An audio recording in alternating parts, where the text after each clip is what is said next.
I do not remember the sound of my name anymore, only the stamp. It came down with a wet thud, sealing ink into the parchment's grain, marking what was left of me. The symbol it pressed was not letters, not meaning, just a designation, K47S Undervoid Secundus. The scribe didn't even look up when he did it. To him, I was a line item, a requisition fulfilled.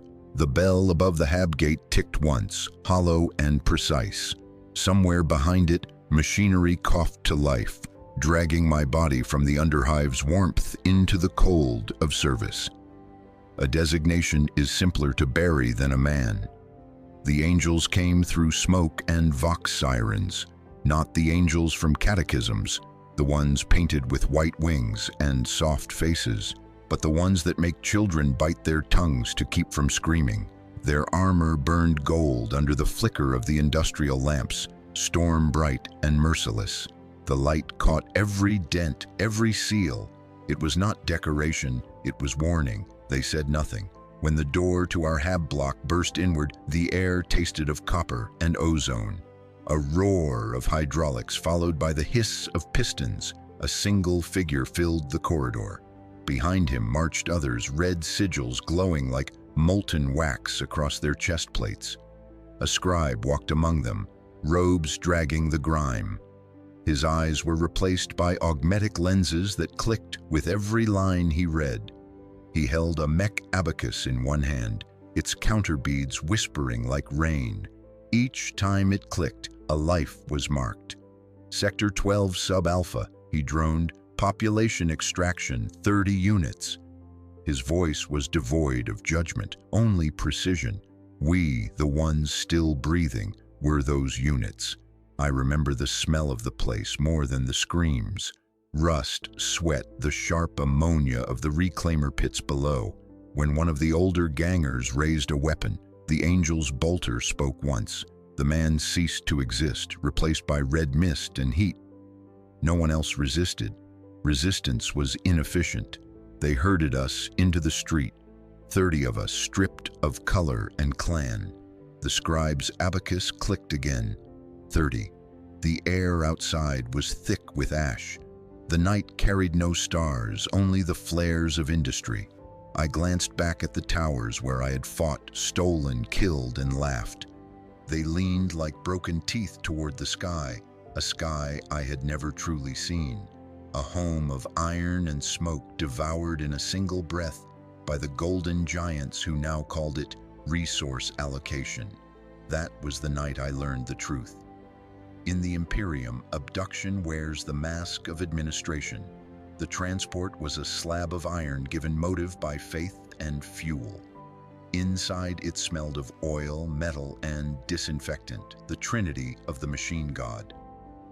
We sat in rows along the cargo bay's spine, knees touching knees, hands bound in iron cuffs. The ceiling was low enough that even kneeling felt like supplication. A space marine stood before us, unmoving. His armor bore the same storm gold as the ones who had come for us. Though his pauldrons were scarred, his purity seals burned half away by age. He could have been a statue were it not for the faint hiss of his respirator with every measured breath. No words were exchanged. There was nothing to say. Each hour, a servo skull drifted past, dispensing a spoon of gray nutrient paste into our mouths. Twice a day, a red lumen above the hatch flickered, the lavatory window. We filed one by one toward the recycling cubicle, while servitors monitored the flow, their faces gone and replaced with lenses. Even our waste was cataloged. No stars outside the hull, only void and vibration. I thought perhaps I had died and been misfiled into some purgatorial transit. When I tried to pray, the words collapsed. The angel never moved. Not to eat, not to sleep. Only his gaze followed, a constant weight pressing on every heartbeat. When a boy 2 seats from me began to sob, the angel's vox grill crackled once. Silence. The sound was low and distorted, more like machinery than speech. But it worked. The sobbing stopped. For 7 rotations of the ship's internal chronometer, We endured that silence. It became its own litany. No comfort, only the mechanical hum of destiny grinding forward. On the seventh day, the gravity shifted. The air changed texture, cooler, thinner. The ship began to descend. Light entered like judgment. When the ramp lowered, it came not as warmth, but as incision. White, clean, unbearable. After years beneath the hive's yellow smog, the brightness stabbed through my eyes, made the world ache. I covered my face, but the Marine pushed my hand away. "See," he said, "it is required." The first breath burned. The air tasted alive, too alive, sharp with frost and resin from distant forests. My lungs, built for poison, rebelled. I coughed until blood painted my teeth. Around me, others did the same, retching purity into the dirt. A serf scribbled notes into a data slate as we bled. "Pulmonary rejection," he murmured, "standard." Beyond the landing field rose the mountains, impossible, jagged, wrapped in snow. At their heart, the bastion of haze clung to the cliffs, like a cathedral fused with a machine. Towers of black stone and iron ribs vanished into the mist, lights pulsing behind narrow slits. Vox masts crowned the peaks, their signals cutting the clouds into ribbons. "Welcome to Vernix 4, the Marine said. "You stand before the bastion of haze. Breathe carefully. Few ever do again." I believed him. The air itself seemed sacred, too pure for men born in rust. We were marched up the winding path toward the fortress. Along the way, I glimpsed statues carved into the rock, warriors in armor kneeling beneath massive inscriptions. The words were half eroded but still legible. Even the wind carried rhythm, whistling through the metal-lined pass like a distant organ note. When we reached the gate, it opened not with fanfare but with a sigh, a sound like lungs exhaling after millennia of holding breath. Inside waited more serfs, more servo skulls, more parchment. The world was made of processes. Every door a checkpoint, every breath a form to be filled. The hall of induction was vast and cold. Light fell through slitted windows high above, turning dust into drifting constellations. The floor was patterned in black iron and bone-white marble, each square engraved with the seal of a different crusade. Beneath our boots, history felt heavy enough to crush. At the far end stood Proctor Sergeant Malchus. He was not like the others. His armor was stripped of ornament, matte gray save for the chapter sigil, a stylized cog halo etched into his breastplate. His face was bare, though face was generous. It looked carved from scar tissue and discipline. He regarded us as one might regard a shipment of ammunition. "Listen," the word struck like a hammer. "Service is not a choice. Function is a duty performed long after wanting stops." He paced before us, gauntleted hands clasped behind his back. Each step echoed like punctuation. "You are here because you were measured and found useful. Not worthy, useful. Worthiness is faith's concern. We concern ourselves with results. You will serve until function ceases. Then your remains will serve again." A bell chimed. 3 slow tolls from somewhere deep within the fortress. The sound resonated through the iron like a heartbeat. "You will now be processed." With a gesture, he summoned the scribes. They moved among us, pressing slates into our hands. I looked down. My designation was printed across the top, followed by a list of clauses written in High Gothic, words I could not read. At the bottom, a line waited for a signature. I hesitated. A serf took the slate from me, signed my name in perfect script, and handed it back. "Signed on your behalf," he said softly. "Consent is assumed." He moved on. Behind him, the sound of scratching quills filled the air, 1,000 paper cuts of destiny. Later, I would understand the beauty of it. Not cruelty, efficiency. Every aspirant was accounted for, documented, labeled. Nothing was arbitrary. Even faith was quantified. The chapter's archives did not hold names, they held data, success ratios, mortality curves, implant compatibility scores, the human soul reduced to a graph. A miracle of record-keeping. When my slate was filed, a servo skull drifted overhead, projecting a crimson rune across my chest. K47S/approved for preliminary assessment. It felt like absolution. The scribe nodded once, satisfied. Processed, he said. The word was almost kind. Around me, others received similar marks. A few did not. Their projections flashed amber, deferred, and they were led away toward a different corridor. I never saw them again. No screams, no defiance. Only quiet footsteps fading into the administrative dark. This was the faith of the Imperium made visible. The sacred order of paperwork and obedience, where even extermination required 3 signatures. The dormitory was a cavern cut into the mountain's flesh. Rows of cots aligned with mathematical precision, each bearing the same thin blanket, the same iron locker. There was no warmth, only the hum of recycled air. A servo skull awaited each of us at the foot of our beds, its lenses flickering. When I approached mine, it whirred, scanning my chest rune. A projection appeared on the wall above my time until whatever test awaited. I lay down, unsure if sleep was permitted. The mattress was soft, unnervingly so after years of concrete and grit. The softness made me distrustful, as if it might swallow me whole. Across the dorm, some aspirants whispered prayers to the Emperor. Others simply stared at the ceiling. The air smelled of antiseptic and fear. Somewhere beyond the walls, machinery moved.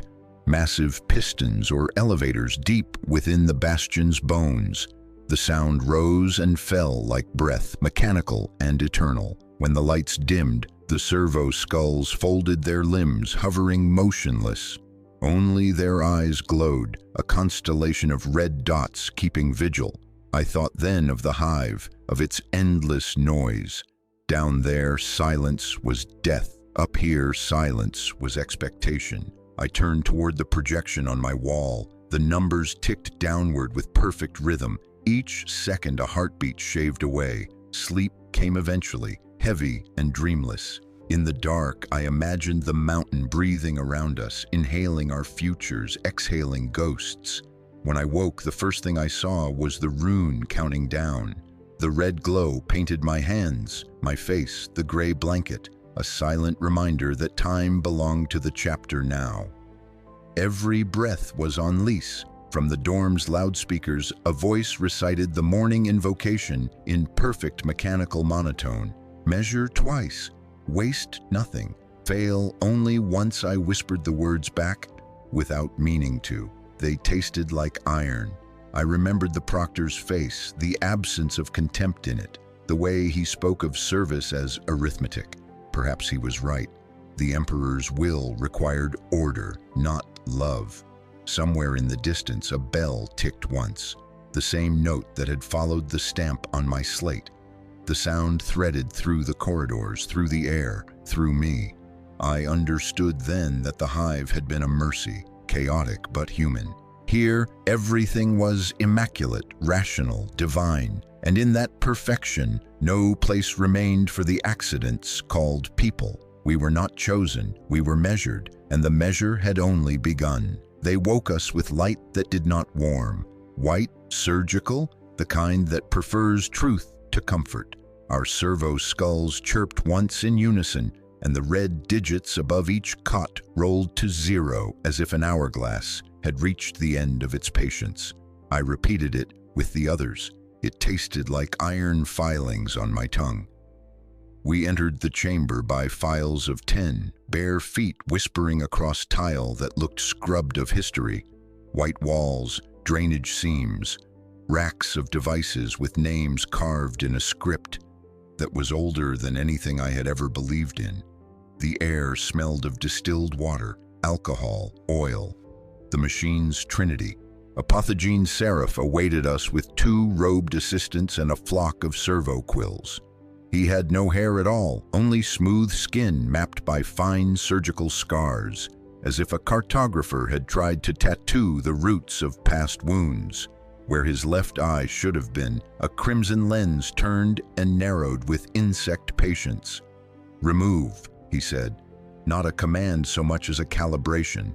Cloth fell to the floor like small forfeitures. We formed a line of bones and names waiting to be taken away. Assistants moved down the row, hanging our rags on numbered hooks. A servo quill ticked beside each of us, mirroring our heights with vertical bands of red light and making neat little circles where knees jutted outward. Numbers unfurled across a hovering slate. K47S, Seraph intoned, without looking at me. Mass 56.4, stature 172, resting pulse 82, lung exchange coefficient 47% of baseline. He marked it without judgment. The digits ascended to the archival dark above us, where other digits slept. "Speak your name," he said. "K47S," I replied. The letters made a small echo in the tile. "Not the designation," Seraph clarified almost gently. "The other one." I tried to follow the corridor where that word had lived. I found only a locked door. "I don't remember," I said. He nodded once. "Then you are ready to be measured." The servo quills left our shoulders striped in antiseptic. An assistant pressed a chilled auspex head to my sternum and then to each side of my throat. The slate chorused back in quiet beeps. Another assistant took blood and exhaled approval when the vial filled without clot. Seraph never lifted his voice. He let the digits do the speaking. We stopped being boys in that room. We became lengths, weights, flows. He gestured toward an array of glass cylinders nested in a steel shrine. "Inhale when it lights," he said. "Hold. Exhale until you are empty." The cylinder awoke, pulsing a faint blue. I drew the air in. It hurt. Vernix air always hurt. Too clean, too cold. It cut the scars in my lungs like winter across old wounds. I held until the blue cooled toward violet, then let go as the glass brightened and stuttered, counting not breath but endurance of refusal. Seraph's lens whirred. "Underhive scarring," he said, neither surprised nor disappointed. "Q placement, AUG lungs, Tier 2. He flicked 2 fingers, and the slate obliged with a new column labeled RESP/AUG/2. A quick tree branched beside it. Chemical tolerance arrow. Particulate damage. Fibrosis index. Candidate yes. The branch ended in a green lumen. The tree mattered. It told us the world had a use for us, even when we were broken. A smaller boy shivered to my left, chest rattling like a fouled pump. His cylinder flashed orange after the first breath. The assistant did not comfort him. She changed the cylinder's target pressure, lowered the minimum volume, and made a note in red. Q. Priority AUG lungs/1. "Why Tier 2 for me?" I asked before sense could silence me. "Because your scarring is adaptable with conditioning," Seraph replied, as if explaining torque to a bolt. "Resource-constrained optimization. Implants go where training cannot reach in time. You can be reached for a heartbeat." I felt seen and hated it. The catalog table came next, a shrine of parchment and cogitation nodes where 3 serfs sat like judges at a quiet trial. They did not look at our faces. They read the numbers humming above our shoulders. The first boy was stopped before he reached the mark. "Bone density -2 standard," a serf said, tapping the slate. "Growth plate closure irregular. Neural latency outside acceptable microsecond band. Reassign servitor track 3, administrative loader." No knife had touched him. No test of will had failed. Paper had already completed the execution. He swallowed. His eyes moved as if searching for something to catch and hold. There was only air. He nodded once. A servo skull painted reassigned across his chest. in a soft amber and guided him toward a different door. He did not return. 2 more followed, one for heart murmurs, one for a tremor that would not meet the marks. "Closed loop," the serf murmured to his partner as he stamped the forms. "Waste nothing." There was even kindness in his tone. He believed what he said. I wanted to as well. I understood then that cruelty was merely what precision felt like to meet. We were led outside to a terrace that hung over a gorge like an altar. The wind rose from the stone with a knife in it, offering instruction. A track climbed the mountain in narrow switchbacks, each painted with white hashes and numbered plaques. 1, 2, 3, disappearing into the pine haze above. Proctor Sergeant Malchus waited at the start line, armor dull, eyes bright as the wind. A small auspex droned at his shoulder. 20 servo skulls floated in a row like beads on an invisible string. "Run," he said. "Maintain form." Breathing on the beat, 2 steps per exhale. Climb as if counting. "What happens if we fall?" someone asked. He looked at the boy as one might look at a jammed bolt. "Then you will have measured your edge." A red chronometer snapped to life in the sky. We moved. The first 20 meters were nothing. The next 20 ate our legs. Vernix air stripped the lies from lungs born under smoke. By the 3rd switchback, my chest burned, not with panic but with cleanliness. Every breath scraped. I ran by numbers. Inhale 2, exhale 2, like a penitential song. We were a procession, the mountain our cathedral, the track our nave.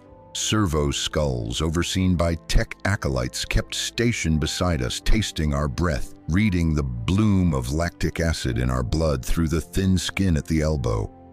A green lumen meant continue. Amber meant adjust. Red meant stop or break. Mine held to green, then kissed amber as the grade steepened. I lengthened my stride by a boot's width. The lumen softened back. At plaque 12, someone ahead went to his knees. A skull dipped and painted his wrist with a micro-injection. The boy made a small animal noise and rose, eyes shocked at what his legs could still do. I kept moving. The wind's knife dulled to a spoon that scraped and scraped. We turned back at 18 and descended in the same methodical agony. The terrace welcomed us with a merciless flatness. The chronometer blinked out. The auspex at Malchus's shoulder murmured to him. He listened without interest. "Recordings received," he said. "Lactic thresholds logged. Oxygen deficits noted. Proceed to refectory. No praise, no condemnation, only the ledger, faithfully fattened." Inside the refectory, light came from narrow windows like confessions pressed through a grate. Long tables waited. At each setting, a bowl of gray paste, a cup of water, a folded slip of paper. We stood behind our stools until a bell ticked. Malchus's voice glided across us with the same indifference as the mountain's shadow. "Food is protocol," he said, "not reward, not punishment. Your slips indicate metabolic hardening schedules based on this morning's measures. If you did not meet marks, you will enter a brief fast to adapt your machinery. If you met marks, you will eat to maintain. If you exceeded marks, you will eat twice to recover what we require from you tomorrow." I looked down. My slip read, "Maintain, intake 1.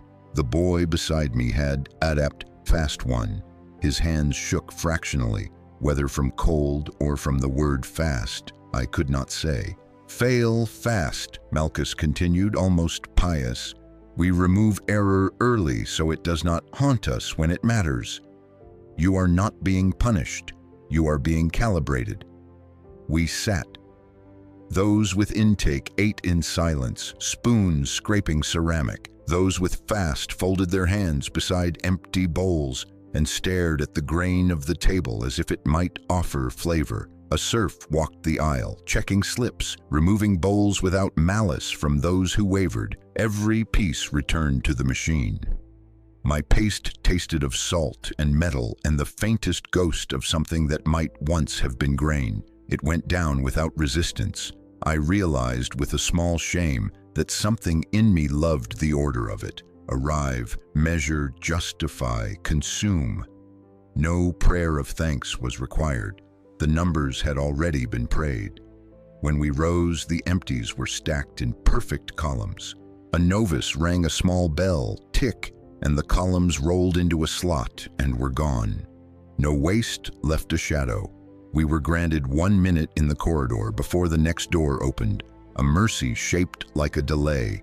Wind combed through the arrow slits. Dust glowed like tired stars. The countdown above the arch read 00:01:00 and began to shed seconds in a steady bleed. "Do you think passing means anything?" the boy with the fasting slip asked me. He had a knife fighter's shoulders and a child's mouth. The two did not agree yet. "It means you are useful," I said. He smiled without his eyes. "Useful enough to break later, to break at the right time." "That's the point," I said, surprised by my own voice. "Breaking correctly. Function has an end. Purpose. I don't know what purpose has." He looked at my slip, then back at my face. "I remember my name," he said, almost apologizing. "What is it?" I asked. He opened his mouth, closed it. The bell ticked. His throat worked as if swallowing paper. "It won't come," he said softly. "Maybe that's purpose." The door sighed. The minute had been eaten. Proctor Sergeant Malchus stood framed by the aperture, a statue that had learned when to move. He looked at our thin ranks. The auspex at his shoulder made a soft, satisfied chitter, as if the numbers themselves approved of how many of us remained. "You have been measured," he said. "Some of you will be moved to different tasks. Some of you will keep climbing. None of you will be wasted." A servo choir hummed somewhere above the rafters. The note was not quite music. It was too honest to pretend. Malchus let the quiet sit, let it fill us until there was room for nothing else. Then, in a voice that might have been mistaken for kindness, had one not known him, he offered the only consolation our ledgered world could afford. "Mercy is when we stop measuring." He turned. We followed. The door closed like a well-made book. The echo wandered the corridor until even it could not find itself. That night, in the dorm where the red digits never truly slept, I tried to summon the name he had asked me for. I managed only this, that in a place where nothing is wasted, even mercy is saved for the last useful breath, and because of that, we were very far from mercy. The scalpel hesitated above my chest, not for mercy but for ritual. A Pothogene seraph's voice, stripped of all warmth, murmured, "Oak's heart, be granted." Pulse in obedience, he was not speaking to me. He prayed to the thing in the tray beside him, a pulsing organ grown in a glass womb, veined with light instead of blood. The words vibrated through the metal table beneath my spine. Every syllable felt like a weight being written into me. The prayer ended. The scalpel descended. The chamber was lit by the pale glow of suspended fluids. Inside their glass tombs floated the relics of function, each one a future trespass into human flesh. Labels glimmered in holy script. Their names were spoken like verses of a hymn older than language. The assistants intoned them in perfect harmony, each word punctuated by the click of a cog or the hiss of a valve. The ox heart beat within its vial, patient as an executioner waiting for a head. The marrow lattice shimmered, a scaffold of silver thread ready to anchor new strength into bone. The clot engine twitched, releasing crimson motes that dissolved into the fluid like prayers consumed by faith. The vigil node slept within a shell of bone-white porcelain, dreaming electric dreams, and the toxin womb floated quietly at the end, black as pitch, its surface crawling with faint modal glyphs. Each organ had teeth. not literal ones, though some did, but teeth in the metaphysical sense, edges that bit into what they touched, rewriting the host to suit the will of the chapter. I remember thinking how alive they all seemed, how confident in their purpose. None of them would ever doubt their calling. None would question if they were worthy. They would simply take. The paperwork came before the knife. Always. A servitor rolled forward on tracks greased with oil and sanctified wax. From its mechanical maw extended a brass slate still warm from the press. My designation gleamed at the top, K47S beneath it, a dozen clauses written in high Gothic, spiraled downward like a contract with eternity. Apothegene Seraph did not look at me as he recited the litany of consent. Clause 1, the flesh is provisional. Clause 2, function precedes identity. Clause 3, by prior mark you have signed your function. Confirmation unnecessary. He paused to let the servo quill stamp the sigil of witness beside my designation. The wax hissed as it cooled. The chain of custody is thus complete, he said. Gene vault to lab to body. The loop closes. Behind him, the chain itself glimmered in reality. Gene vaults humming with cryo runes. Bio-tanks bubbling in a steady rhythm. Data cords feeding into the surgical dais where I lay. Everything connected. Origin arrow, process arrow, use arrow, obsolescence arrow, reclamation. Every cruelty in the Imperium had paperwork to explain its holiness. The servitor withdrew. The brass slate slid into a wall slot with a sigh like something relieved to forget. They told us beforehand, sedation wastes reagents. Conscious feedback ensures integration. We believed them because belief required less oxygen than rebellion. They strapped my wrists and ankles in padded steel. Needles entered with mechanical precision. Cold fluid rushed through my veins. Paralysis, not sleep. The world shrank to breath and sound. Seraph leaned over me, his red lens rotating to focus on the surgical field. Awake? My eyes moved. That was answer enough. He began with the chest incision. I felt pressure, not pain. A deep mechanical pulling, as if my ribs were being rearranged, according to blueprints no human architect had ever drawn. The air smelled of antiseptic and ozone. Somewhere, a litany played through Vox speakers, distorted by static, through division of flesh, unity of purpose, through alteration, ascension, through obedience, immortality, and service. I tried to keep count of the cuts, but lost track after 12. The oak heart was lowered into the cavity with the reverence of placing a relic upon an altar. I felt its first beat echo through me, out of rhythm, then synchronizing, forcing my own heart to follow. For a moment, I had two pulses, one human, one ordained. They warred for dominance until mine submitted. Seraph moved on.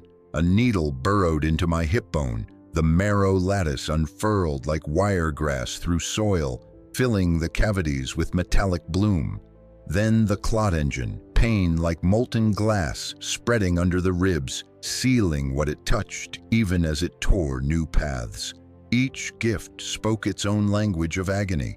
Each demanded acknowledgement. When he reached the vigil node at the base of my skull, the world exploded into static. My vision inverted. Light became darkness. Sound became geometry. I saw numbers swimming through the air, luminous and alive, like angels written in code.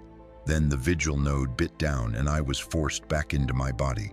The toxin womb came last. Seraph whispered to it in a voice too low for words. He placed it beneath my liver. I felt it twitch, alive, hungry, and then still. When the final stitch closed, the paralytic began to fade. I realized I was crying without tears, breath coming shallow through a throat raw from silence.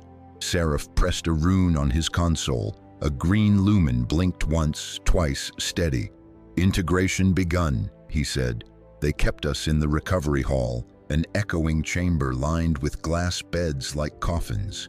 each of us wired to machines that breathed for us, bled for us, measured the pace at which we ceased to be human. Above every bed glowed a crimson chronometer, ticking down from 72 hours to stabilization. Failure within that window meant reclamation. The air smelled of coolant, antiseptic, and fear.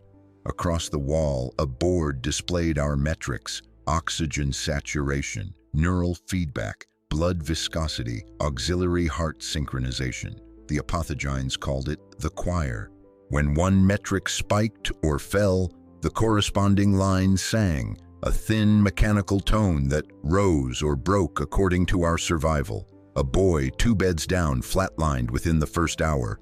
His heart had overcycled, rupturing the chest cavity from within. The machines noted it, archived it, and fell silent. A servitor arrived to remove the body. No one prayed. Seraph dictated into a recorder as he observed. Specimen over-assimilation, tissue rejection due to pre-existing marrow scarring, adjust gene culture ratio for next batch. The words carved themselves into the air like scripture written for machines. Death was data, failure, iteration. When my own ox heart skipped for the first time, alarms sang. I saw Seraph's lens flick toward me. He pressed a dial on my drip feed, releasing a new chemical. It burned cold through my veins. The beat corrected itself. Noted, he said. Subject K47S exhibits adaptive compliance. Record +1, I was grateful to be a statistic. They did not allow idleness, even in recovery. Rest was only a different form of testing. Each cot became a training station. Neural leads plugged into our skull ports. We received streams of doctrine, history, and chemical mathematics. We learned while half-conscious, our brains partitioned into sectors, one to sleep, one to study, one to dream the Emperor's will. They called it half-brain rest. I called it invasion. During wake cycles, we performed oxygen extraction tests. Breathing masks sealed over our faces, pumping thin air mixed with stimulants. We counted inhalations until blackout, then were revived by shocks calibrated to heart integration feedback. Every pain had a reason. That was how they justified eternity. When I asked the med-surf monitoring me what the purpose of this was, she answered without looking up from her slate, to teach your body that suffering is information. She was right. After a while, the line between message and wound blurred. Pain became feedback. Feedback became comprehension. I could feel the ox heart adjusting its rhythm whenever fear spiked, the clot engine tightening when I bled, the vigil node humming when I tried to rest. My body had become a conversation conducted entirely in electricity and devotion. Sometimes in the liminal space between sleep and duty, I heard whispers through the vigil node. Not words exactly, more like the echo of machinery talking to itself. The sound was soothing. It was the first voice that didn't ask anything from me. By the 3rd day, the recovery hall had thinned. Of 30 aspirants, 19 remained. The rest had been reclaimed. Their absence was not mourned, but logged. Above the empty beds, hollow slates displayed the data harvested at death. Blood pressure curves, neural decay maps, implant harmonics at moment of failure. Seraph called it the litany of results. He reviewed each one aloud, his voice precise as a scalpel. Specimen 4, vigil node overload. Neural conductivity plus 17%. Adjust voltage limiter. Specimen 9, toxin womb rupture. Environmental cause, latent immune rebellion. Adjust immunosuppressants. Each death improved the next attempt. The system purified itself through attrition.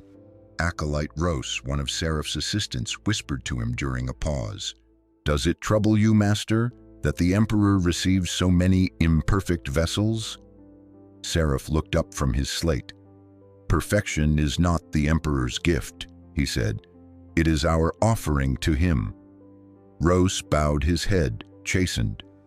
I watched the exchange through half-closed eyes and understood the lesson. Compassion was inefficiency unless it improved the model.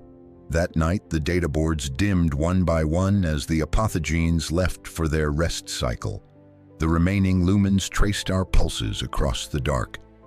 The rhythm was almost musical, a broken choir humming beneath the mountain. I stared at the red digits of my chronometer as they ticked the final hours down. My heartbeat echoed twice, mine and the gifts. I could no longer tell which belonged to which. When morning came, the surviving beds unlocked. A servo voice recited, "Integration complete. Rise and report." We did. Our movements were slow but sure, guided by internal rhythms that no longer needed command. Where once there had been weakness, there was purpose made of sinew and iron. As we filed past Apothegene Seraph, he inspected each of us with the same detached reverence he had given the organs. When his lens passed over me, it paused for half a heartbeat. Awe heart stable, lattice synchronized, vigil node responsive, he said. Acceptable. He marked a rune beside my designation and moved on. Behind me, one of the weaker aspirants stumbled. The servo skull hovering nearby administered a quick injection. The boy convulsed once, then lay still. His chronometer flicked from green to black. Seraph didn't turn. "Record failure," he said. "Metrics to follow." The servitor dragged the body away. Its head brushed the floor, leaving a faint smear. Another assistant wiped it clean before the blood could dry. Efficiency, again, was sanctity. I touched the place over my heart where the new pulse lived. It was faster, colder, but precise. Each beat felt like a command answered. They called them gifts, and they were. Gifts with teeth, meant to consume the giver until nothing remained but the machinery of faith. As we marched from the hall toward the training yards, I realized that something inside me had gone missing. Not pain, not fear, something smaller but more vital, the ability to say I without hesitation. Perhaps that was the cost of the gifts. Each one took a fragment of identity as tithe for its blessing. Each one replaced a piece of humanity with obedience. And as the new heart beat in unison with the old, I understood the truth Seraph would never need to speak. The gifts give, and they take a name, each time. We stood in the armory's shadow bay while the strike pods were blessed with incense and oil. Tech Warden Rel addressed us as if we were stubborn machines that would finally obey if the bolts were torqued in the right order. "The drop grid is seated for assay," he said, Vox voice precise, unamused by hope. "Your pods will disperse across a 12-kilometer arc. Each zone contains a portable beacon with depleted primary cell, a suspected ore vein registering high-density returns, and an intermittent civilian distress ping believed to originate from an unaffiliated mining crew." He raised a gauntleted finger. A hollow bloomed. Wind shear vectors, rainfall bands, temperature gradients like veins through a corpse. Extraction window, 11 hours. Not negotiable. Orbit will be hostile within 12. He looked at us as one looks at a tool rack. "Any questions suggest you did not listen." Chaplain bells chimed once. I made the sign of function across my chest, felt Oakheart answer with an extra beat, as if impatient to be used. Rel's aides laid out the kits. One bolt pistol with 12 mass reactives in a sealed clip, one combat knife, one med pack sealed in polymer, one beacon cell the size of a fist, and an empty harness with 20 kilograms engraved on the frame like a creed.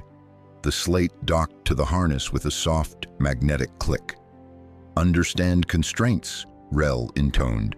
"Your slate can store survey cores, each the mass of a book, or med packs, each the mass of a book, not both in the same slot. Choose what you carry, choose what you abandon. The beacon cell weighs 5 kilograms. Without it, the beacon is prayer without power. Proctor Sergeant Malchus crossed the bay, gray armor unadorned, eyes level. "This is not merely survival," he said. "It is a test of allocation. The Emperor despises waste more than pain. Return with 2 of 3.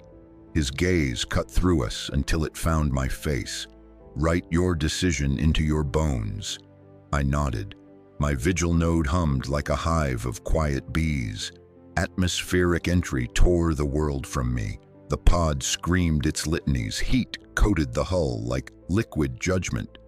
When the petals blew, I stepped into rain that tasted of metal filings and grief. The forest was a cathedral gutted by weather. Trunks rose like broken pillars, vines looped in sagging arcs. Everything breathed rot. My HUD painted a triangle. Beacon north by northeast, ore vein due east, civilians buried in the southwest gulch. Distance counters ticked like patient knives. The first threat announced itself before I saw it. My auspex sniffed acid traces. My toxin womb flexed, muscles beneath muscle preparing to drink poison. I crouched and watched the underbrush bend in 3 places at once. Pack behavior. 6 limbs apiece, low centers, mouths on the underside. Carrion engineers. They moved toward the pod's heat crater with confidence that belonged to an apex. Ammo, 12. Knife, honest. Mission, allocation. I did what doctrine demands when resources are an altar. Observe, evade, conserve. I mapped their orbit, timed the lull, slid through the wet ferns on my flank. Their chitter rose at my scent. I let 1 round speak, not to kill, only to crack a trunk above them. The falling mass bought me 30 meters of quiet. O heart kept a runner's measure. Vigil node fed me the root in clean vectors. I left them my silence as a tithe. By the 3rd hour, the rain thickened to gray ropes. The gulch opened like a wound. I descended stone slick as fat and came upon 4 figures huddled beneath a collapsed ore tram. 2 were children, rain-washed faces pale where the grime had run. One man's leg looked like broken utensils beneath cloth. A woman steadied him with both hands as if prayer were mechanical. Their eyes set on my armor and did that civilian thing I have seen twice and will see 1,000 times. They feared and worshipped in the same breath. Say nothing, I told my own breath. Measure. I scanned. The man's blood blackened where it touched the air. Heavy metal contamination. The children's reading stuttered with dehydration and shock. The woman's pulse only quickened when she looked at me. "Beacon?" I asked. She gestured toward a stanchion where a dark cylinder lay belly up in mud, its lumen dead. My slate chimed, "Cell required." The harness clicked in my ear. Remaining capacity, 20 kilograms. I carried nothing but knife, pistol, medpack, cell. The ore core, the first survey cache, waited east, glowing on the map like a coin dropped into a well. "Please," the woman said. She had not asked for anything yet. She made the sign of a human faith, palm to brow, to mouth, to chest, as if to remind herself that bodies are maps and can be read. I considered the choices like a butcher weighs cuts. Ore core, 10 kilograms each. Chapter profit, future weaponry, future ships, future boys to be measured. Medpacks, the slate could slot up to 2. I had one. A second might turn a death into debt. Beacon cell, 5 kilograms. Without it, we all become stories told to no one. Return with 2 of 3, Rel had said. The mission did not forbid compassion, it taxed it. Hold the boy's arm, I told the woman. I tore my single medpack and pressed the communion patch against the miner's ruptured thigh. The clot engine in the foam hissed. My own clot engine hissed in sympathy, a choir of chemicals in agreement. His pain stiffened and then fell, like a tent unpegged. "Thank you," he breathed. "Do not thank me yet," I said. I opened the harness and slid the beacon cell into the cradle. 5 kilograms consumed. Capacity, 15 kilograms. The slate's slot blinked. Cargo type, select. On one side, Survey Corps pulsed, on the other, Medpacks, the same shape, different ethics. I chose Medpacks, the slot sealed with a tone like a small door closing. The Ore Corps' icon dimmed in my HUD as if offended. You can't carry both kinds, Rel had said. Weight is law, choice, enforcement. I removed the dead cell from the beacon, nested the living one, and watched green breathe through its crown. It began to sing a signal too far for human ears. My vigil node heard it and relaxed. I hefted the empty ore sling. 10 kilograms saved. 10 kilograms that might be skin, breath, future. Can you walk? I asked the man. Not far, he said. Far enough, I answered. I gave my only water to the children and requisitioned a medpack from the slate's slot. Capacity 12 kilograms. I did not count pity. Pity has no mass. We set out through the gulch, the beacon now alive behind us like a small star trying not to drown.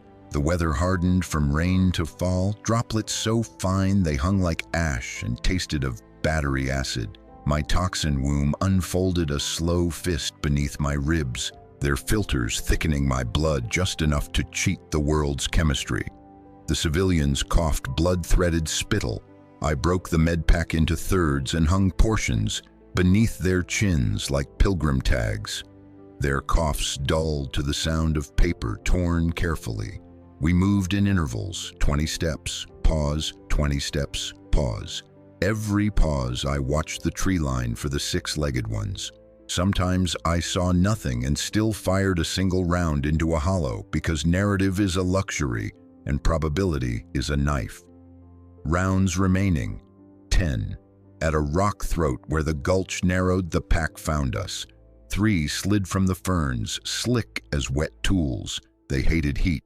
They loved noise. I gave them 1 clean shot each. Jaw hinge, eye cluster, hind tendon.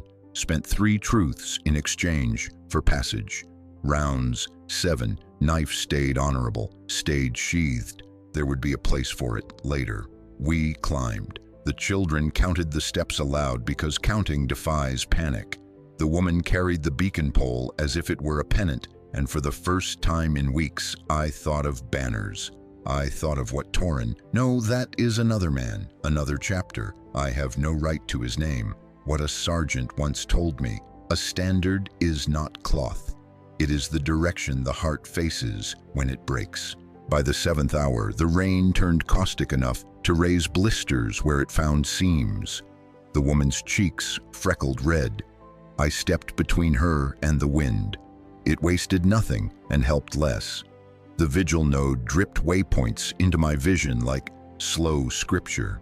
We stopped when the man fell, his repaired leg refusing the treaty. I lifted him. Mass, 82 kilograms. My armor made it arithmetic. Oh, heart shifted cadence to a worker's march. The boy took my knife because that is what a child can do. Carry sharp things when adults must be dull.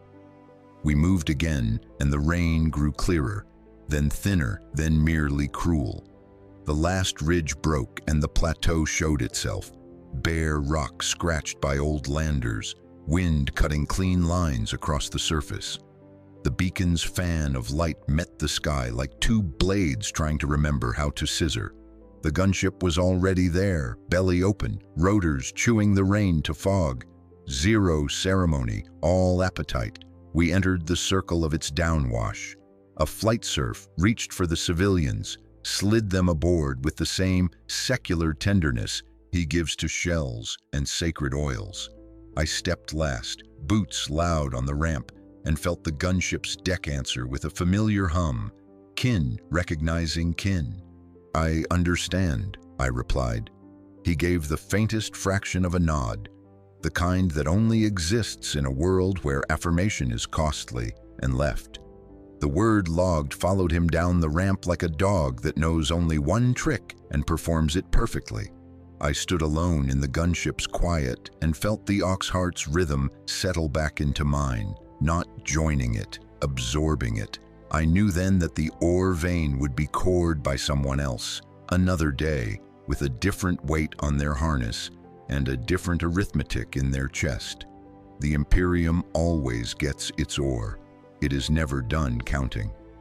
I thought of the triangle on the slate, the tidy dream of 3 icons, and of how 2 would always be all a man could carry when people were among the options. I wondered whether the Emperor himself had ever held such a choice in his hands and found them too full for glory. The beacon's lamp still glowed in the corner, small as a candle in a tomb. It would go dark when the cell was spent.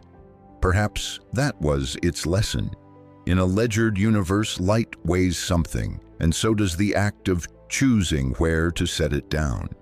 Chapter 5, The Proof of Severance, title, The Order and the Writ. The chamber was a circle of stone and shadow, a closed eyelid turned inward to judge the dream behind it.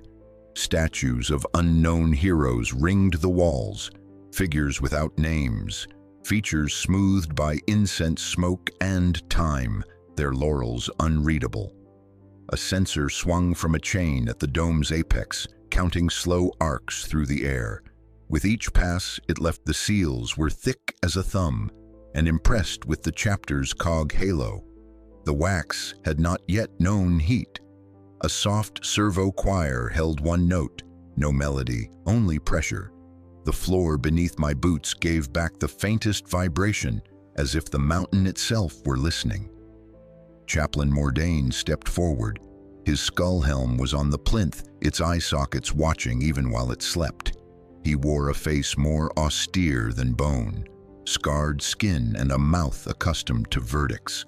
When he spoke, a low organ joined him from somewhere behind the statues, and the words arrived with the weight of carved stone. Designation J47, the chaplain intoned. You will stand for audit of flesh and confession of function. I stood. O heart struck once again, then settled into parade cadence. The vigil node at the base of my skull hummed, indexing posture, breath, the stabilities of thought.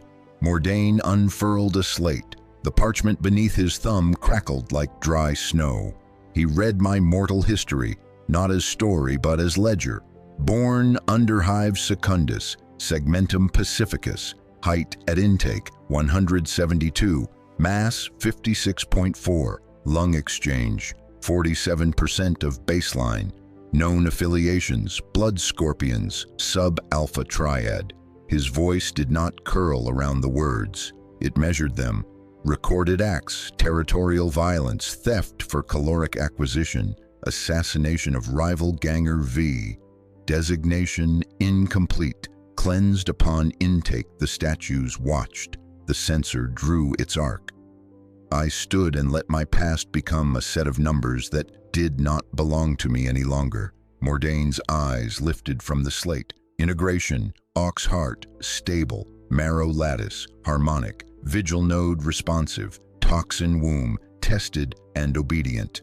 Resource trial, proof of carry, beacon returned, civilians returned, ore core jettisoned.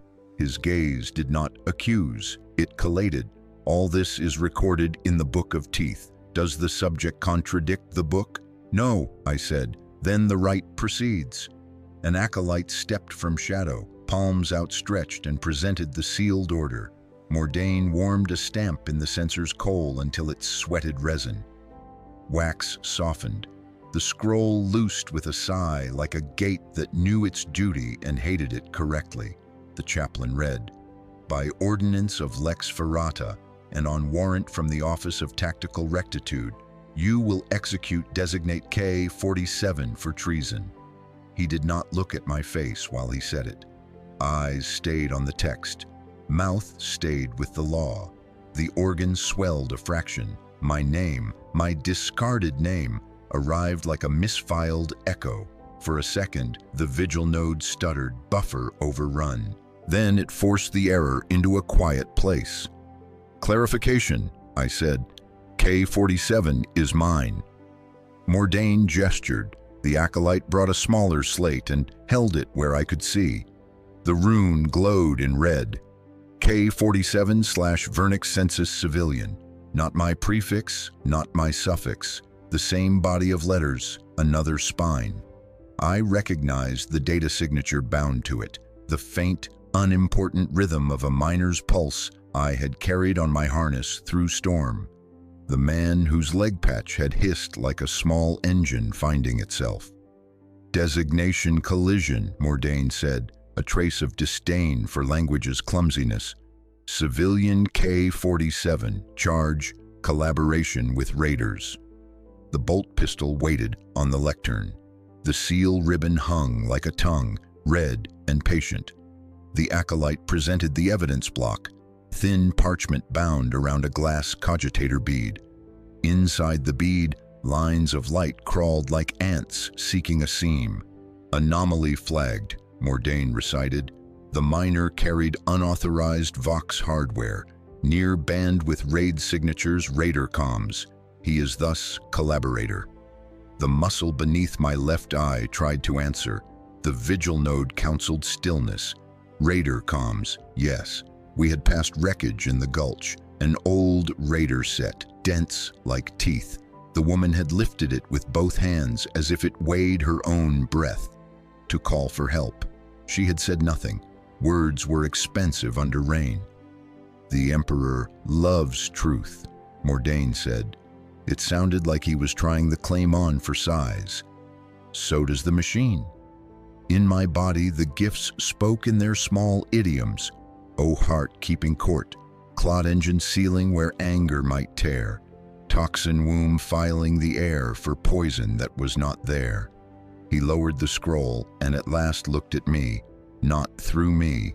The right allows 24 minutes for verification of charge. You may confirm the machine's judgment or demonstrate its error. You will do so from within procedure. You will not step outside it. The clock begins on the bell. A novice tugged the sensor chain.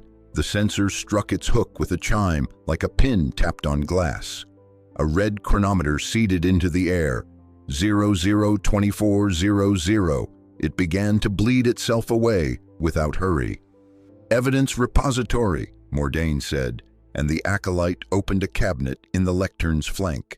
Inside, a small Vox console linked to the Bastion's archive sublayer, a sanctified data key with the rectitude sigil, and a leather folio stamped contradiction writ. Sealed. Dust lay upon the folio's spine as if it had not been touched in a season, or 10. Search with the key, the chaplain instructed. File with the folio. Speak only to the matter. Function is not helped by noise. I slotted the rectitude key. The console woke with a grumble fit for a beast forced from sleep. My vigil node tuned to its whisper and made the lights gentler in my sight. Show me raid signature /Vernix 4/last 9 days, I said. The machine disliked complete sentences but tolerated them as a courtesy. Lattices of signal bloom and decay filled the small screen. Peaks where raider sets had flared, troughs where weather had sat upon them. A narrow thread spooled across the chart, the gulch, a weak call repeated at inconsistent intervals. Show origin, I said. The thread traced back not to the raider ship's vector, but to a buried node, half a kilometer from the miner's last known. Salvage marker pinged beside it. Show hardware, I said. A sketch bloomed, built from incomplete scans. A battered transceiver patched with mismatched plates, a raider crystal married crudely into its heart. The ping wore enemy scent because it had been forced to. Evidence wanted to be seen. Truth wanted to be heard. Machines wanted to be correct. Cross-ref with medical/civilian/gulch, I said. The screen returned the MedSurf's field log. Heavy metal blood contamination, leg fracture, 2 miners, dehydration. A note appended in hand, no comms. Salvaged Vox believed non-functioning. Carrier says, kept for parts. Carrier, I asked, the machine obliged. K47. We had given them med packs. We had lit their beacon. We had not listened for the broken voice in his pocket. I withdrew the key. The console exhaled, grateful to be released from relevance. Not tight, not comfortable. On the lectern, the bolt pistol kept its small, efficient dignity. The scroll curled at the edges, the way paper does when it realizes it has been chosen. The leather folio waited with bureaucratic patience, a path barely traveled but cut and lawful. I could take the pistol and NK-47 with a single round. The order would be obeyed. The machine would be confirmed. There would be no contradiction, no ripples. We would call it severance and file it where clean words go when they're too heavy to carry. Or I could pull the folio open right against the grain and submit a contradiction writ, not rebellion, procedure. A blade grown in the garden of law to cut out its own tumor when required. Rare, dangerous to the one who wielded it without care, but real. I thought of the man's leg trembling under storm. I thought of how the woman had carried the beacon pole like a standard in a war she did not name. I thought of the children counting steps because numbers are scaffolds, and scaffolds keep ceilings off your head. I thought of Malchus saying logged. He had not said approved. He had not said condemned. He had refused to spend a word he hadn't measured. The censor, uncaring, continued its slow pendulum. I opened the folio. The parchment inside smelled faintly of old heat. I took the iron-nibbed stylus, dipped it in black, and wrote as doctrine teaches, without flourishes, without hurry, in a hand that meant work, not art. Request, stay pending recalibration of charge, re-evaluation of signal provenance, transfer of subject to servitor, track 3 only upon proof of malice, otherwise release under civ recomp/work bond. I signed with my designation and thumbprint. The stylus left a small, treacherous tremor in the loop of the 7. I did not scrape it away. Imperfection is evidence of contact with the world. I carried the folio to Mordain. The organ deepened to a note you do not hear so much as wear. On what authority, he asked, do you file this blade? His eyes remained cold, his voice a few degrees warmer. It was the warmth of friction. On the Emperor's, I answered, not as flourish but as law. If his machine is sacred, then its correction is a sacrament. For a heartbeat longer than comfort, he held my gaze as if weighing me for parts. Then he took the folio and pressed it against the stamp plate. The stamp thudded. Wax received the seal with a hiss. The echo walked the circle and sat down beside the statues. Mordain did not smile. He did not frown. He performed the judgment with the intimacy of an old habit. Contingent stay, he pronounced, and the acolyte inked the word across the charge in clean capitals that could be read at a distance. Subject K-47 shall be held for work bond review. Warrant is not cancelled. It is placed in a drawer that locks. He turned the folio toward me so that the single stamped word, S-T-A-Y, faced my eyes. Beneath it, my citation shone in wet black. Understand this, J-47, he said, voice settling into instruction. Function without truth is a heresy of a quieter kind. The loud heresy burns banners. The quiet heresy muddles ledgers until nothing fits and nothing works. And we pretend it does. Today you corrected a ledger. That is not mercy, it is maintenance. The censor sighed over us, smoke drawing its soft spiral. The statues did not move. The organ yielded the long note into silence, as an anvil gives back heat to the room it has warmed too long. Mordain replaced his skull helm upon the plinth. The empty eyes resumed their governance. I stood a while after they had left, alone with the lectern and the pistol and the smell of burnt wax. The bolt pistol's finish held the chamber's light, the way a wound holds breath, reluctant to let it go. My gauntlet hovered above it and did not close. Not today, I said. The words were not defiance. They were inventory. I turned to go. Behind me, the censor swayed. counting out the distance between two kinds of severance, the kind a weapon makes cleanly, and the kind a writ unknots with slower teeth. As the door sealed, the servo choir found its note again and held it, steady as a chronometer. Somewhere in the bastion, a clerk entered stay beside K-47, and a drawer in the chapter's infinite cabinet whispered shut. On my way back to the barracks, I walked past a window slit and saw the mountain breathe mist into the cold.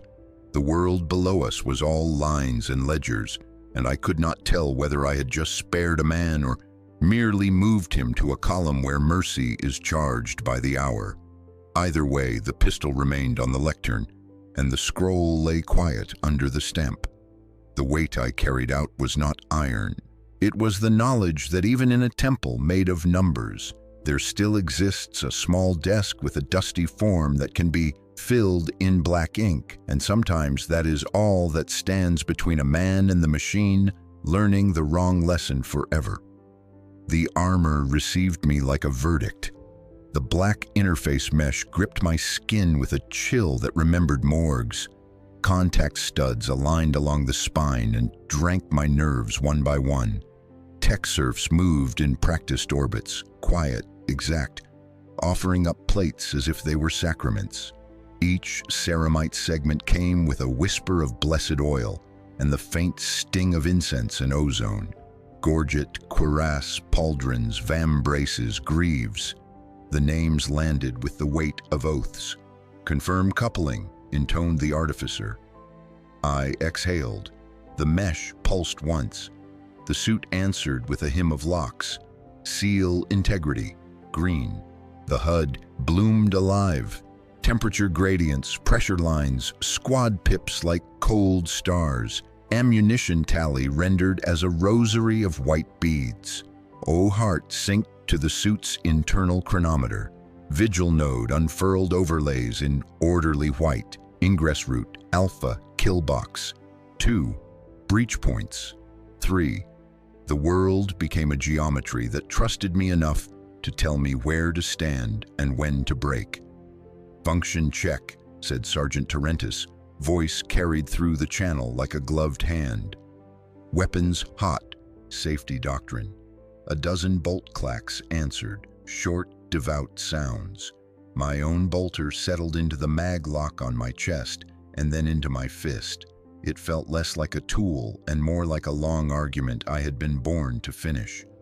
Breach in 60, Tyranids said. No glory language. Report conditions, not feelings under the deck. The dropcraft's engines threaded a steady mechanical breath through the hull.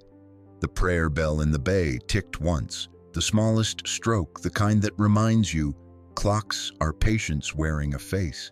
The black interface mesh gripped my skin with morgue cold fingers and drank the nerves from spine to palms until I felt my body translated into circuit and intent. Tech serfs orbited with the silent speed of trained planets, each carrying a plate as if it were a sacrament. Oil, incense, ozone, our trinity, threaded the air in thin, obedient braids. Gorget, cuirass, pauldron left, pauldron right, vambrace, greave. The names hit like oaths as locks seeded with soft iron kisses. Confirm coupling, the artificer intoned. I exhaled. The mesh pulsed once in assent. The suit answered with a hymn of green runes. My HUD woke like a cathedral lighting itself. Pressure lines sketched the corridor map. Squad pips bloomed as small cold stars. Ammunition declared itself in a rosary of 12. Heart rhythms braided oak heart and natural pulse until I could no longer hear which life I was keeping. The vigil node unfolded overlays in rigid white. Ingress alpha, kill box 2, breach points 3. Geometry that trusted me enough to tell me where to stand and when to break. Function check, said Sergeant Tyranids, his voice arriving across the channel like a gloved hand. Weapons hot. Safety doctrine. A dozen bolt clacks answered short, devout sounds, followed by the clean slide of magazines finding homes they had been built for before we were born. My bolter left the maglock and sat in my fist with the familiarity of a sentence I had spoken since childhood, long before I knew its meaning. "Breach in 60, Tyranids said. "No glory language. Report conditions, not feelings under the deck." The drop craft threaded a steady mechanical breath through the hull. A prayer bell by the bay door ticked once, the smallest stroke, the kind that reminds you clocks are patience wearing a face. We launched. Doctrine engaged. Atmospheric entry pulled the world across our hull like a hot blade. The pod shook its litanies, rivets ringing in blessed sequence, and then the petals blew outward and took the night with them. We fell into the steel canyons of Block Theta 9, hab tubes and cargo corridors stacked like ribs, screaming with the kind of neglect that grows its own language. "Objective," Tyranids recited, voice flat, untempted by ornament. "Vent insurrectionists, secure substation, extract non-combatants. Protection priority applies. Paperwork legitimizes compassion. If it's not filed, it didn't happen." The humorless love of doctrine warmed me more than the circulators. We made the sign of function across our chests, a small scarecrow motion that reminded the machine and the flesh that only one of us could afford to hesitate. "On me," Tyranids said. We formed on the mag line. The line released. The deck gravity let go. The armor remembered my weight, and I remembered my work. We moved. Decree, seal integrity, green. The door was a rectangle. Doctrine made it a solved problem. Charge, place, step, turn, breach. Sound punched the corridor with a white pressure that smoothed all edges. Dust rose in liturgical sheets. My auto senses cut it to grays and then to nothing. We entered at the shoulders, angles held, lanes owned, sectors locked like teeth. I felt the ox heart modulate cadence for heat management, a metronome that had learned to pray. Contact left 2, right 1. The raiders were fast in the way of men who run on stolen chemicals and louder certainties.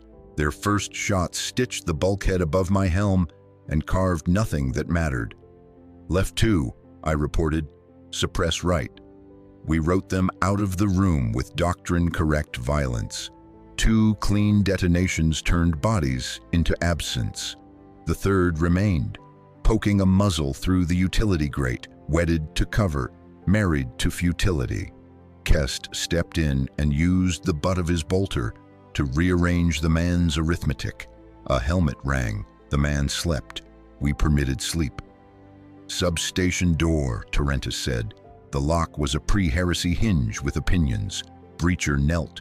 The torch met steel with a serpent hiss. Orange bloom, sparks like prayer ash. I could smell the metal resigning. Cut, peel, push. The door opened the way old men do. Inside, a console farm stripped for parts. Wiring like veins pulled out to make a point. A shrine in the corner with votive candles burned to black teeth. A small brass aquila stared from its nail and kept its opinion. "Movement east," Kest murmured. The HUD obliged with a pulse. 2 soft pips beyond the bulkhead. Non-combatant probability, high. Decree, no glory language. The corridor had the resigned look of places where men learn to sleep beside work. Rust bled down seams like old wine. At the far end, in the gravity of an empty fork, stood a father with his arms flung wide. 2 children pressed into the rag of his coat, small heads at his ribs, eyes like gears that had learned to turn only in fear. Between us and them, 3 raiders leaned into the walls with makeshift hardware and laughter that arrived a fraction before their lips found it. Chem stims make time strange. Ricochet lines redlined in my visor, angles scribbled across the children like a signature I would not write. "Protection priority," I said into the channel. "Human shield protocol, 2 minors, 1 shield adult, corridor Theta 9/axis. Request, priority file." The HUD hurled a form into the top left, CIVPROT/ACK. clean white lines awaiting the black ink of war. I thumbed the entry with my gauntlet stylus. Witness, Tyranids. Timestamp, suit chronometer. Rationale, ricochet risk, non-lethal vector required. The form chirped a bureaucratic amen. Filed. Paperwork made the mercy legal. My shoulders lowered a degree. I did not let anyone see. Filed, Tyranids confirmed. His voice did not praise it arranged. Non-lethal. Flash right, smoke left, he said. J47, center push, suppressive only. We moved in choreography laid down by men who never met us and loved us enough to keep it impersonal. Flash went white and picked up the sound, then put it down wrong. Smoke rose, a gray, compliant weather. I put 3 rounds low into the concrete between boots, chiseling sudden caution into their legs. Tyranids took left, Kest took right, 2 taps to unarm elbows and collarbones. The third raider tried bravery. Kest returned a quiet coma with the bolter's stock. Area safe, Tyranids said. The 2 words landed like stamps. The father had not moved. He stood like a doorway that refused the wind, his eyes fixed on our weapons the way a dog meets a storm, by watching for its teeth in case the sky intends a bite. I toggled the CIVPROT/ACK form larger and turned my vam brace so he could see where to put a mark. He could not read the language. Everyone can read the law of signature. He pressed his thumb to the plate. It left a smear shaped like consent. Children, he said, as if the word had weight he could no longer hold alone. Thank you. I nodded. Speech is waste in a corridor that still remembers echoes. We poured the family behind our line and gave them the corridor we had stolen. The little one coughed, an unpracticed sound that nevertheless found the vents and ran. Decree. Priority legitimized. We cleared the block in the time the clock hoped we would. No one said good shooting. Tyranids said secure, as if closing a ledger. Air changed how it sounded when it moved. Less cough, more breath. Casualties, he requested. Insurgents, 6 killed in action, Kest reported in the tone of a man reciting ingredients. Civilians, 0. Friendly, 1 minor puncture, sealed. No gene loss. The apothegine attending our strike took that down with lover's care, stylus clicking like distant rain. It is our way to ensure the chapter never starves, even when suns do. Today, we would not open a rib for harvest. Today, the Book of Teeth would close a page clean. At the landing platform, serfs with soft steps and hard eyes processed the civilians. The father held the children's wrists with the grip of a man who has learned the world is a tide and he is a stone. A clerk met him with a clipboard stamped CIVPROT/ACKRECEIVED. The father signed a second time, his awkward, careful hand making law out of gratitude. The document swallowed the gesture and turned it into memory that would not rot. I suspect he will never learn that paperwork is the only tenderness we can afford. I am not sure we do either.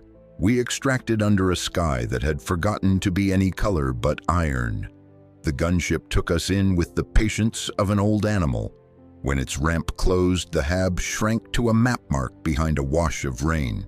Tyranids stood braced in the craft's ribbing and watched the family until the door swallowed them.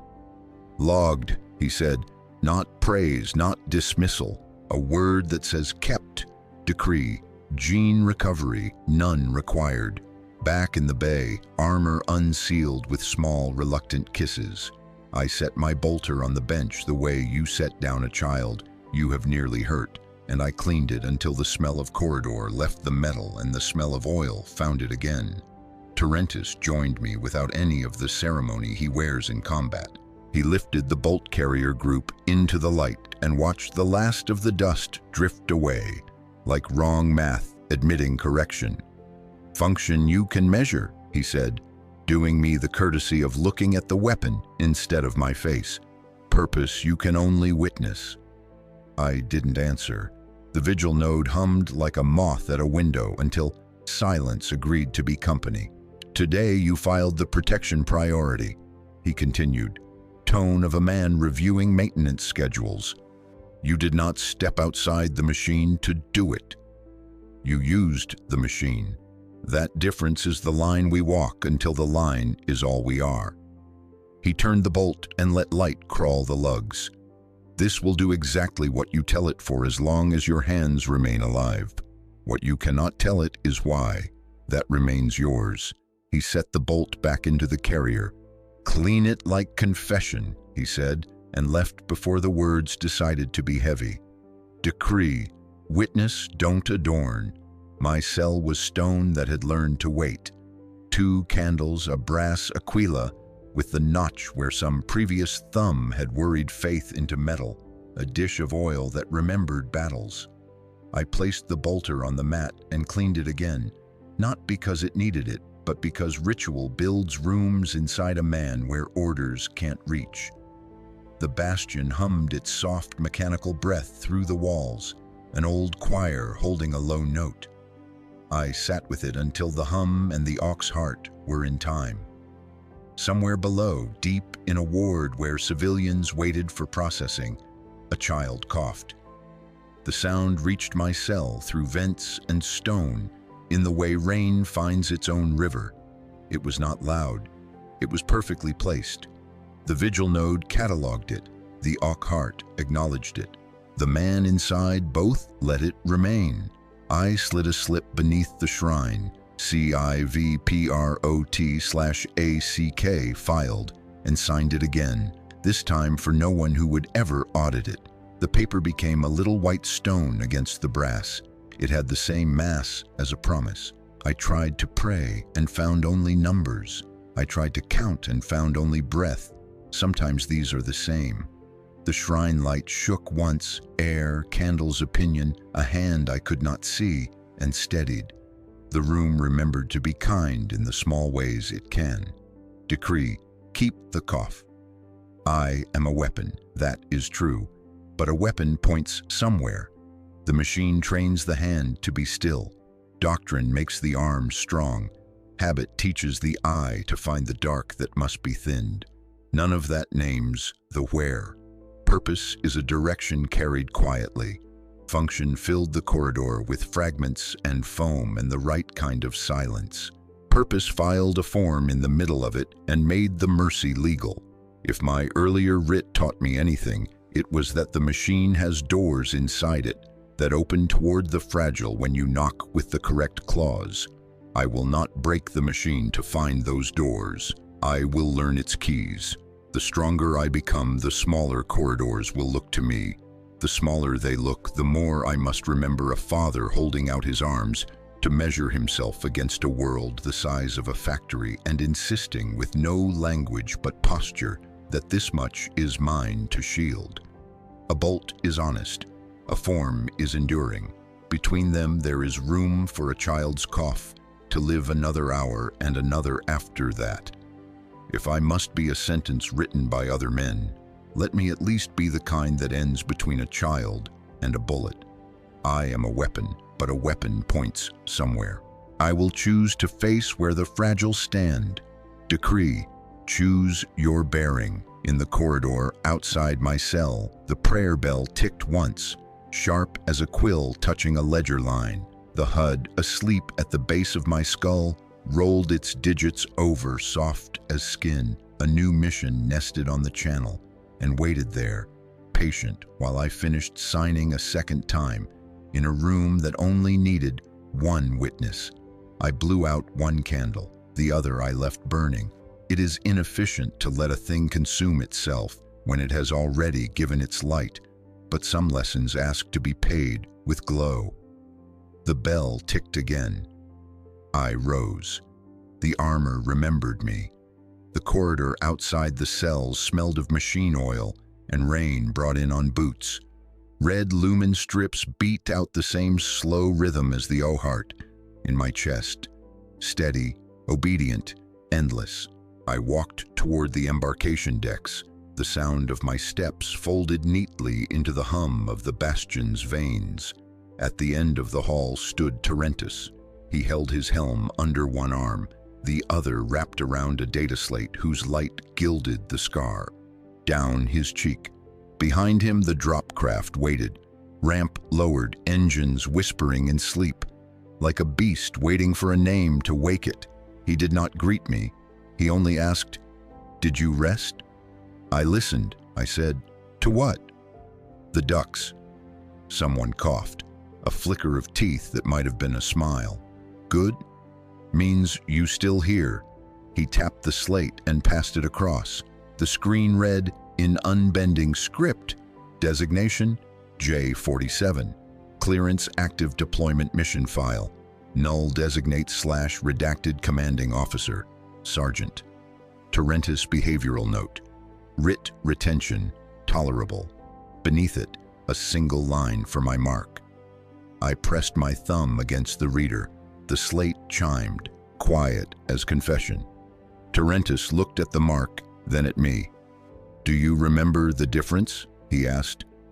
"Function can be measured," I answered. He nodded, finishing for me. "Purpose must be witnessed." He placed his hand on my pauldron. "Heavy. Human. Certain. Go witness something worth the Emperor's time." He turned away before I could answer. Orders do not require goodbyes. Inside the dropcraft, the restraints closed across my chest. The walls shivered with the first breath of ignition. The HUD flickered awake. Mission code redacted. Timer stalled at 00. For a heartbeat, there was only the sound of my own respiration, cycling through the filters, the measured hiss of life aloud. Then, deep in the hull, the prayer bell rang. One note, round and clean, like a world deciding to begin again. The digits rolled forward, the clamps released. Acceleration pinned me back into the armor's embrace. The bastion fell away above. The storm rose up to meet us. Lightning webbed the clouds with veins of white fire. Through the forward screen, the city appeared. Rivers of molten light. Smokestacks like organ pipes, all singing the same hymn of endurance. Somewhere down there waited a new block, a new corridor. Another family who would never know our names. The machine would send us, measure us, record us, and begin again. That was its mercy. Repetition until perfection. In the tremor between drops of turbulence, a memory spoke. The father's outstretched arms, the pressure of the child's thumbprint. The cough echoing through ductwork like a heartbeat trying to find its way home. I realized then that the sound was not weakness. It was proof. Every system we serve exists to catalog endurance. Every form I file is a monument built from the smallest surviving act. If I could keep that sound alive, just once more in one more corridor, then purpose had shape. I whispered into the vox, a line meant for no one, meant only to be written somewhere in static, function complete. Purpose, continuing. The vox clicked once in reply, or maybe it was the ship agreeing. The craft struck the landing pad like a hammerhead kiss. Hydraulics screamed, then fell silent. The ramp dropped. Heat and ash rolled in. We stepped into it without hesitation. To anyone watching from the hab balconies, we were simply 12 black silhouettes vanishing into weather, 12 corrections sent to edit the world. The rain tasted of iron and old prayers. Beneath it, somewhere in the labyrinth, humanity waited again to be tallied, protected, or erased. The difference would depend on which forms we filed and whether we remembered why. Tyranids' voice came through the vox, low, absolute. Engage. When we moved out, the bell inside my helm began to tick again. Not the ship's, my own. A small sensor pulse coded to the rhythm of the cough I'd heard through the vents. I let it stay. It kept time better than any chronometer. I am still a weapon, but a weapon points somewhere. And until the Emperor measures me one last time, I will keep facing where the fragile stand. The bell ticked once more, and the world began again.